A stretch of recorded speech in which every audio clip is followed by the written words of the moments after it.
போய் போய் ஒரு கோயில் பூசாரி தானே உனக்கு கிடைச்சான் ஐயா. என் கணவர் தான் மயக்கத்தில் ஏதேதோ பேசுகிறார். நீங்களுமா தளபதியாரே? அப்படிப்பட்ட செயலை நான் செய்வேனா மாட்டேனா என்பது உங்களுக்கு தெரியாதா? சின்னஞ்சிறு வயதிலிருந்து இந்த அரண்மனையில் இருக்கின்றீர்கள்.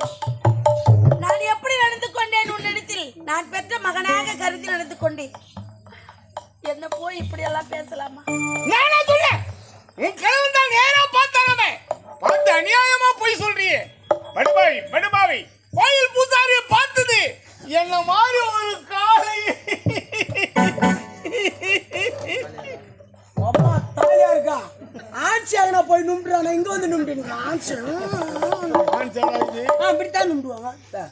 உற்சாகம் உச்சா போயிட போடுறாங்க. உற்சாகண்டா, உற்சாகத்துக்கும் தெரியலடா. கருமுச்சவனே போடாயிட்டா. நான் கொஞ்சம் பேசிட்டு வரேன். நான் கூப்பிட்டாவா என்ன?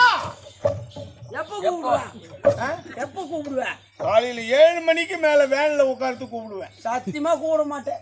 நாஷ்டா துணா கூட ஒன்றே தூட்டு வந்துருங்க 2 பேர் சேர்ந்து.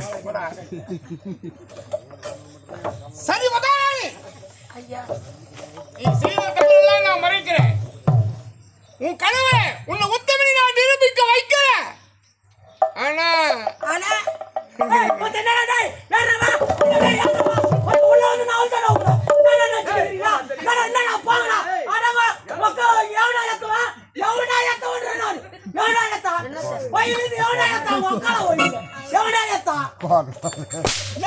எங்க வந்து யாரு